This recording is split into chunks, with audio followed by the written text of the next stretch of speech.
Hello students, कैसे हैं आप सब। उम्मीद है अच्छे होंगे, मजे में होंगे। तो पिछली वीडियो में मैंने आपको कक्षा 9 की गणित का इंट्रोडक्शन दिया था पहले चैप्टर का। ठीक है, पहले चैप्टर का पहले पार्ट का, जिसमें संख्या पद्धति है और मैंने ये सब चीज़ें बताई थी। आपने वो वीडियो नहीं देखा तो जा करके देख लेना। फिलहाल मैं इसके आगे का टॉपिक कवर करने वाला हूँ। कुछ सवाल 1.1 के बताऊंगा आपको इस वीडियो में। चलिए फिर स्टार्ट करते हैं। लेकिन यदि आप लोग चैनल पर नए हैं तो सब्सक्राइब करके बेल आइकन को प्रेस कर लेना। आपकी गणित में यानी कक्षा 9 की गणित में 1.1 में जो पहला सवाल है वो ये है कि क्या शून्य एक परिमेय संख्या है और क्या इसे आप p बटे क्यू के रूप में लिख सकते हैं, जहां p और q पूर्णांक हैं और q बराबर नहीं है 0 के। ठीक है, तो चलिए फिर इसे हल करते हैं। तो इसका हल सिंपल है। हाँ, 0 एक परिमेय संख्या है। 0 एक परिमेय संख्या, परिमेय संख्या है। 0 एक परिमेय संख्या है। अब ये 0 एक परिमेय संख्या क्यों है मैं आपको बताता हूँ। क्योंकि 0 को हम p बटे q के रूप में लिख सकते हैं। चूंकि 0 को p बटे q के रूप में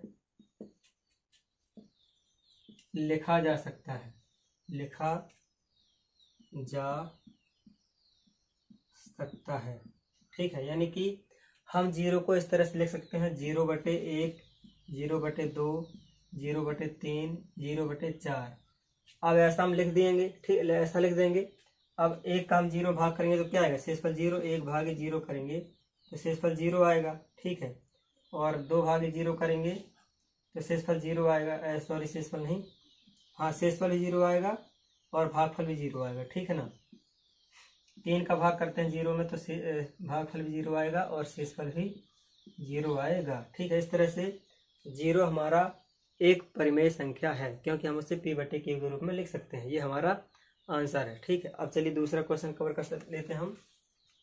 दूसरे क्वेश्चन में क्या है कि 3 और 4 के बीच में 6 परिमेय संख्या ज्ञात कीजिए। तो देखिए 3 और 4 के बीच में हमको परिमेय संख्या ज्ञात करनी है। 3 और 4 को p बटे q के रूप में लिखने पर यानी कि p बटे q का मतलब है कि 3 और 4 को परिमेय संख्या के रूप में बदलने पर। ठीक है ना। तो क्या हो जाएगा, 3 हो जाएगा 3 बटे 1 और 4 हो जाएगा 4 बटे 1। अब हमने दोनों के बटे में 1 कर दिया तो ये हमारा p बटे q के रूप में बदल गया, क्योंकि ऊपर वाले को p नीचे वाले को q बोलते हैं। ठीक है, अब हमें क्या करना है, चूंकि दोनों के बीच में 3 और 4 के बीच 6 परिमेय संख्या निकालना। कितनी? 6 परिमेय संख्या ज्ञात करना है। इसलिए हम क्या करेंगे, 6 + 1 = 7 से अंश व हर में गुणा करने पर। ठीक है, देखिए आपको इतनी चीज़ लिखनी पड़ेंगी। ये जो 1.1 के सवाल हैं, दूसरा तीसरा और, ठीक है ना, तो दोनों में आपको ये थोड़ा सा लिखना पड़ेगा, क्योंकि सवाल ही इस तरह के लिखने वाले थोड़ी सी है ना। तो आपको लिखना पड़ेगा, प्रैक्टिस करेंगे आप लोग तो बड़ी आसानी से आप भी लिख पाएंगे इसी तरह। देखिए हमारा यहाँ जो 3 बटे 1 है और 4 बटे 1 है, इनमें हमें किसका गुणा कर देना है, 7 का। ठीक है, ये हमारा 7 है तो इसका गुणा कर देते हैं। तो 7 का गुणा करेंगे 3 में तो कितना हो जाएगा, 3 बटे 1 गुणे 7 बटे 7, ये अंश हो गया। और 4 बटे 1 गुणे 7 बटे 7, तो कितना हो जाएगा, अब इसका क्या हो जाएगा, 7 × 21 बटे 7 और 7 × 4 = 28 बटे 7। बस इतना है, यही हमारा सवाल कंप्लीट हो जाता है। बस एक लाइन का काम और है। हम क्या करेंगे, अतः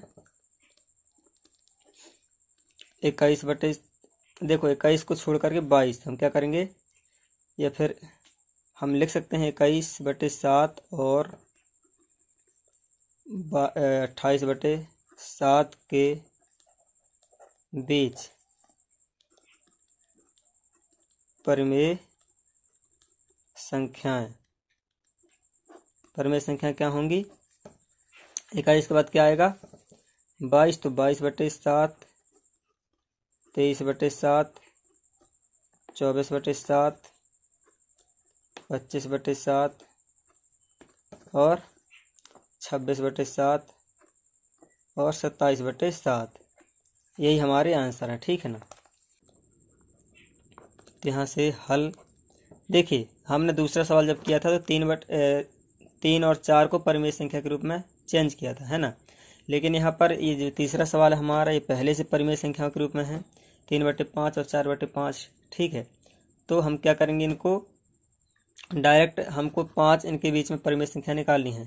तो यहाँ पर लिखेंगे, यहाँ 5 + 1 = 6 से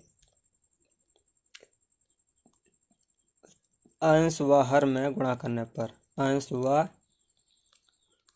हर में गुणा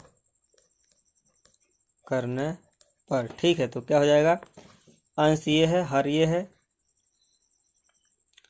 तो हम यहाँ लिख सकते हैं 3/5 को हम क्या लिख सकते हैं, 6×3 = 18 बटे 6×5 = 30, ठीक है ना। व 4 को क्या लिख सकते हैं, 6×4 = 24 बटे 6×5 = 30, ये लिख लिया। अब 18/30 व 24/30 के बीच 5 परिमेय संख्याएं, परिमेय संख्याएं, ठीक है ना। कौन कौन सी हो जाएंगी, 18 से हम 18 के बाद गिनती शुरू करेंगे, 19/30, 20/30, 21/30, 24 केवल 3 ही,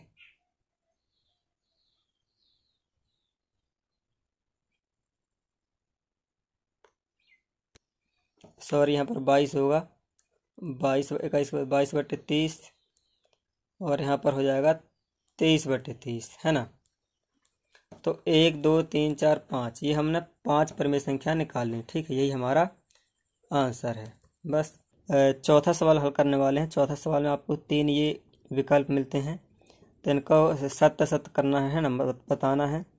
तो देखिए यहाँ पर प्रत्येक प्राकृत संख्या एक पूर्ण संख्या होती है, प्रत्येक पूर्णांक एक पूर्ण संख्या होती है, प्रत्येक परिमेय संख्या एक पूर्ण संख्या होती है। इन सवालों का हमें सत्य सत्य में सही आंसर देना है।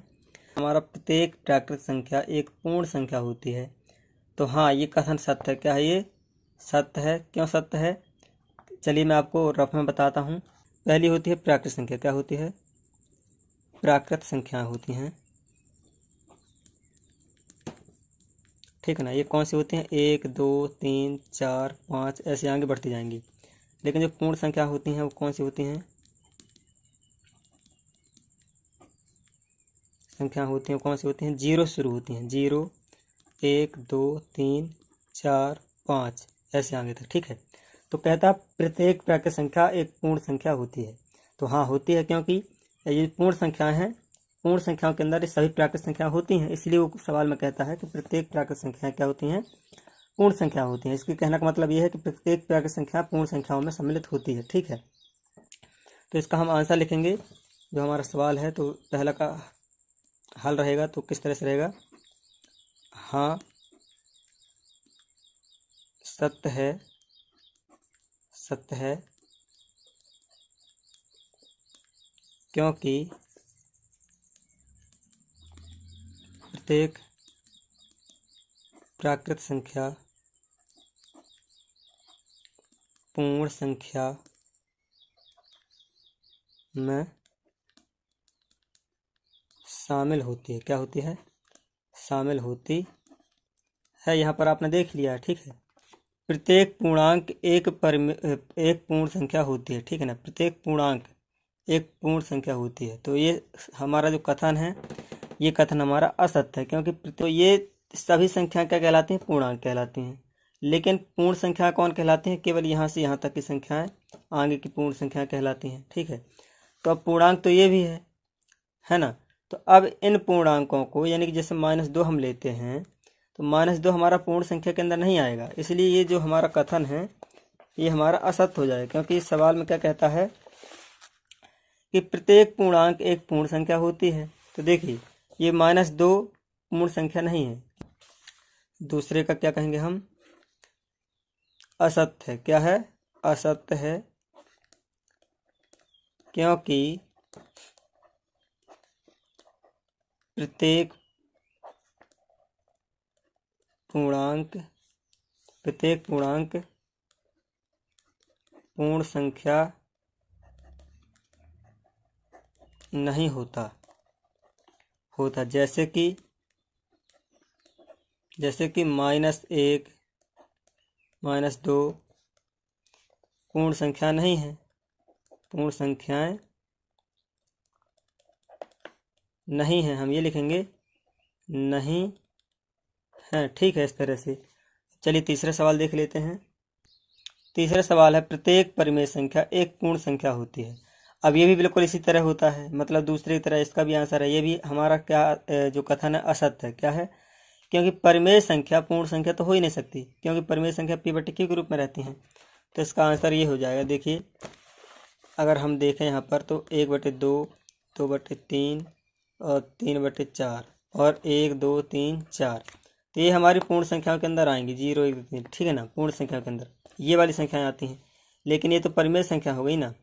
तो हम क्या कर सकते हैं? प्रत्येक ये जो परिमेय संख्या होती है ये पूर्ण संख्या नहीं होती, क्योंकि संख्या अलग है। तो हम यहाँ पर लिखेंगे हल में तीसरे का असत्य लिखेंगे, क्योंकि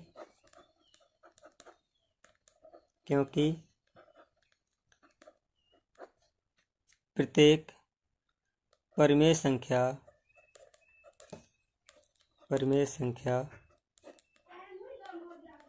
पूर्ण संख्या नहीं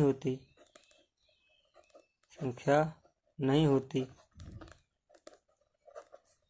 है। जैसे कि हमको यहाँ पर लिखना पड़ेगा, जैसे कि 1/2, 2/3, 3/4 पूर्ण संख्या नहीं है, पूर्ण संख्याएं नहीं है। यही हमारा आंसर है, ठीक है।